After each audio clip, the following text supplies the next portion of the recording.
Where is the world awake?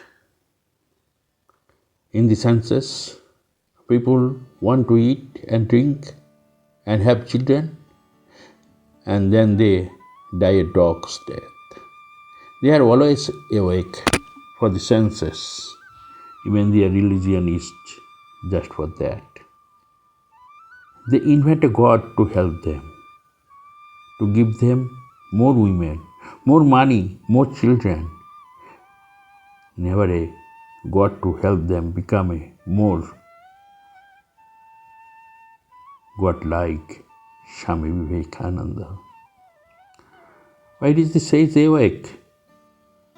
In the world of light, where man looks upon himself not as a bird, not as an animal, not as a body, but as infinite, spirit, deathless, immortal. There where the ignorant are enslaved and do not have time, nor intellect, nor power to understand. There the sage is awake. That is the daylight for him. Worship with difference. Swami Vivekananda sometimes performed the worships at Belumot, but it was without any ritual. He would take a handful of flowers to the shrine and place them at the master's Sri Ramakrishna feet.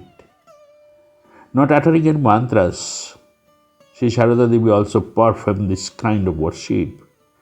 Looking at the picture of Sri Ramakrishna, she would say, "The cooking is done, now come and eat."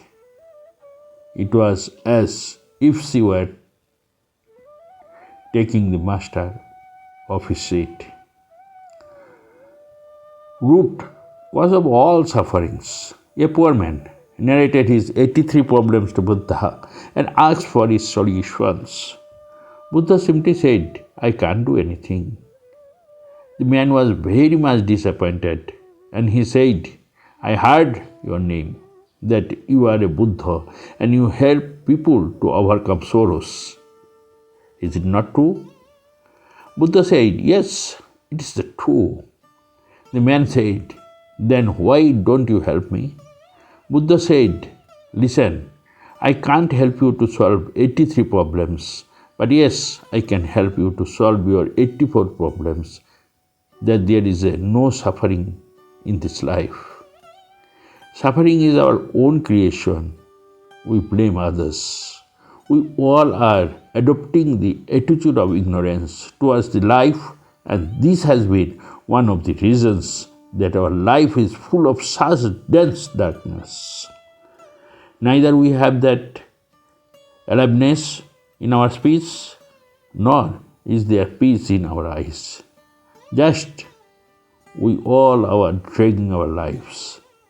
If we think introspectively, we will find ourselves that how many bondages we have created ourselves. We are trapped in those same shackles and we cry for help. What an irony.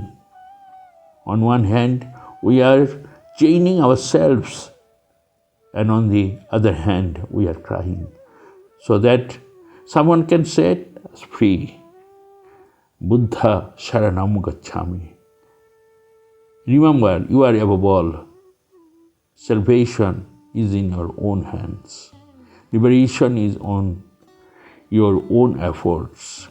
You take one step forward, another step this existence will take forward for you.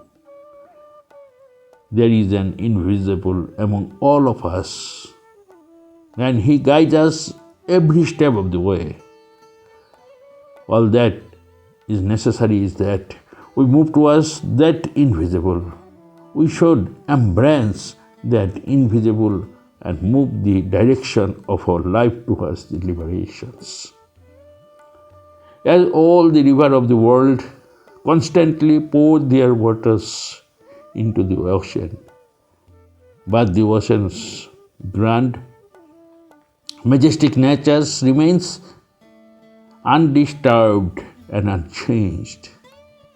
So even though all the senses bring in sensations from nature, the ocean-like heart of the sage knows to disturbance, knows no fear. Let miseries come in millions of rivers and happiness in hundreds. I am no slave to misery. I am no slave to happiness. Swami Vivekananda. A rather sad chapter of Indian history comes now. We already hear the distant sounds, the murmurs of the conflict, and the Lord comes in the middle to harmonize them all. He is the great preacher of harmony, the greatest teacher of harmony. Lord Sri Krishna, he says, in me they are all strung like pearls upon a thread.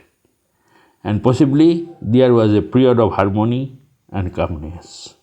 When it break out anew, not only on religious grounds, but most possibly on caste grounds, the light between the two powerful factors in our community, the kings and the priests, Swami Vivekananda.